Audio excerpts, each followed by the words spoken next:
Artificial intelligence বা কৃত্রিম বুদ্ধিমত্তা বুদ্ধিমত্তা বিষয়টা বাস্তব কোনো বস্তু কিনা তা নিয়ে বিশাল আলোচনা করা যেতে পারে। যাই হোক, এখনকার সবার চিন্তার জগৎ ডিপসিকে ডুবে আছে, আর এটি বাকি ওপেনএআই, গুগল, মেটা, মাইক্রোসফট, এনভিডিয়ার মতো বড় বড় কোম্পানিকে প্রায় $1 ট্রিলিয়ন সহ ডুবিয়ে দিয়েছে।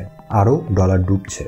মাত্র $6 মিলিয়ন খরচ করে 200 জনের জনবল নিয়ে চায়নার কোম্পানি হাইফ্লেয়ারের আন্ডারে ডিপসিক মাত্র 2 মাসে লার্জ ল্যাঙ্গুয়েজ মডেল R1 বানিয়ে ফেলেছে এবং এটিকে রেখেছে ওপেন সোর্স, যাতে যে কেউ চাইলেই এই সিস্টেমের নারী নক্ষত্র জানতে পারে।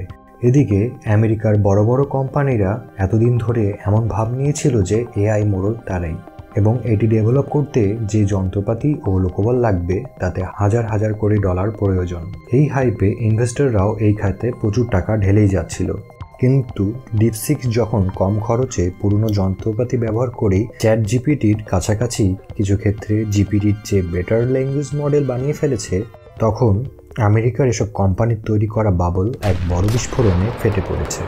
এসব কোম্পানির মার্কেট ভ্যালুও দ্রুত নিচের দিকে নেমে যাচ্ছে। সবাই ভাবছে এসব কোম্পানি এতদিন মিথ্যা বলে তাদের কাছ থেকে টাকা কালেক্ট করছে। দেখা যাক ডিপসিক এদের আর কত নিচে নামাতে পারে।